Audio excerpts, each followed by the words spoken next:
de nuestros pueblos. Vamos a invitarlos, creo que esta noche, ¿verdad? A una conferencia y que sea el presidente del club el que nos los anuncie. Adelante, doctor. Bien, gracias. Buenos días, doctor. Sí, esta noche justamente tenemos una conferencia llamada o que tiene que ver con la arquitectura del Imperio Otomano, durante el Imperio Otomano.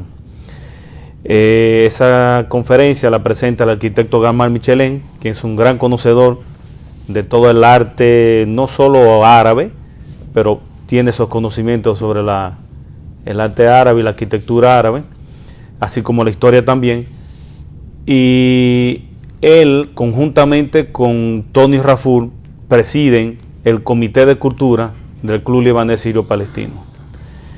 Pues esta noche la conferencia inicia a las 7 de la noche en el salón principal del club. Pero yo voy a dejar que Gamal pues nos hable un poco al respecto, porque esta conferencia está enmarcada dentro del interés que tiene el club por promover la cultura árabe. Nosotros no vamos a hablar de la influencia del Imperio Otomano en Medio Oriente y en el mundo, sino que quisiera que Gamal, que nos prometió en más de una oportunidad, y hemos sido nosotros los que por razones de tipo político no hemos cumplido, que nos dé algunas referencias de por qué los conflictos y cuáles son los orígenes de los conflictos. En este caso, aunque no hablemos de la conferencia, porque la conferencia se va de esta noche, quisiéramos pedirle un regalo a Gamal, y es, ¿qué influencia puede tener la influencia del Imperio Otomano en Medio Oriente, en nuestros países? Me refiero a Líbano, Siria, Palestina, Jordania y toda esa zona, desde Turquía, que fue la sede del imperio, hasta los países que ellos cubrieron, con referencia a los conflictos de hoy. Cuando se retira el Imperio Otomano, ¿qué ocurre, Gamal? Bueno, que viene una inmigración árabe, que inclusive venían con cuando vinieron con pasaportes turcos, que de hecho yo quiero destacar algo que lo dice muy bien Stefan Zweig, cuando habla de lo que era Constantinopla. Cuando Bizancio era una metrópoli, París y Londres eran dos villorrios, básicamente. Pero ¿por qué se van los árabes a emigrar? No, la gente migra por necesidad, Julio. Perdóname. La gente migra por necesidad, y también porque el turco, a diferencia del árabe, porque fíjate, lo de esta noche no es árabe, es turco. Sí. El turco, a diferencia del árabe, fue muy déspota y muy cruel. Yo te diría, por ejemplo, que el árabe en la Hispania, cuando entra Tarik, que por eso tenemos el nombre de Gibraltar, Jibal Tarik, que significa la montaña de Tarik, que comete un error político, Tarik, que siendo un segundo le ponía todo su nombre. Sí. En vez del nombre de Walid, que lo envía. Hay que saber ser segundo y callarse la boca y darle la honra y la gloria al primero. Pero así, perdóname, así como los árabes respetan la cultura española y dejan muy pocas señales, los turcos también respetaron la cultura del resto, ¿o no fue así? No, pero fueron despiadados con los armenios, fueron despiadados con los griegos y fueron despiadados con los países árabes. Tú sabes que los árabes fueron recibidos en el sur de España, viniendo del Magreb, que la mayoría eran bereber, con los brazos abiertos, porque el que estaba ahí, Rodrigo, que era godo, y su nombre no era Rodrigo, sino Roderico, era otro déspota, que violaba hasta niñas y todo, y las acechaba en el baño, a muchachitas de 13 años, que el escándalo más grande vino porque una era hija de un gobernador en el norte de África, y trajo un conflicto político. O sea, el turco fue despiadado.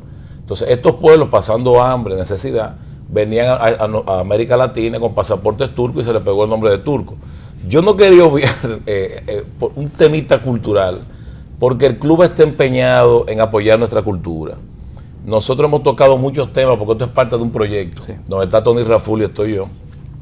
Yo he hablado, por ejemplo, de los nazarí, de los omeyas, entrando por la Hispania, porque es lo que más nos concierne a nosotros. Y sobre todo dos grandes monumentos que lo hemos destacado, que son la mezquita de Córdoba, porque hay que recordar que en los tiempos de Ramán III, Córdoba era la capital de Europa, porque el mundo está perdido con lo que son los árabes. Los árabes civilizaron España. Con todo el respeto del mundo, los españoles ni se bañaban prácticamente.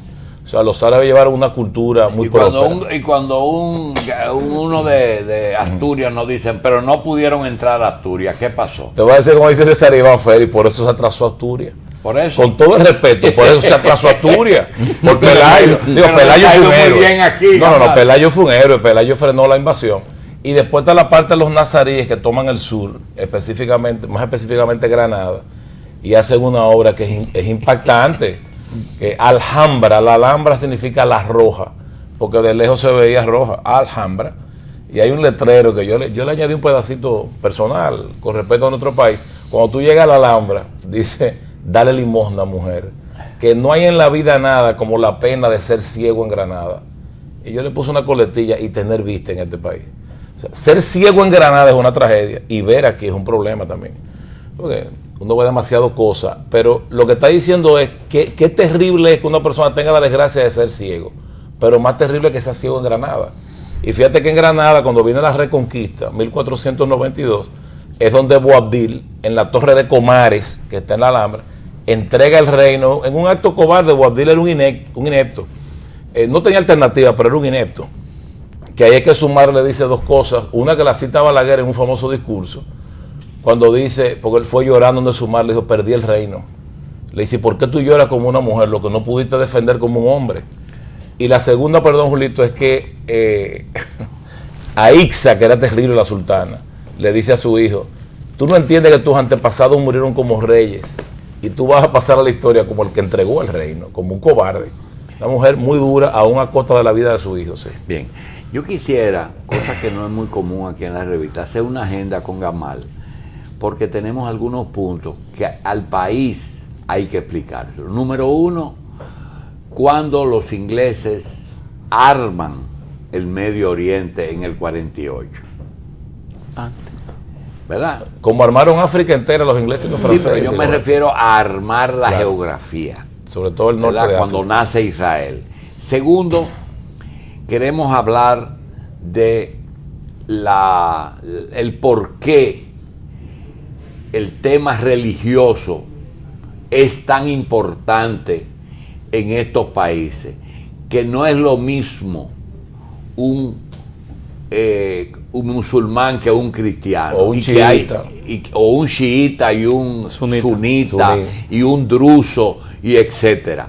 Y el otro tema que quisiéramos tratarle a Gamal es la presencia en nuestro país de esa colonia que hoy cuenta con miles y miles de descendientes. Es el próximo tema en el club. ¿Verdad que sí? Después de esta noche, sí.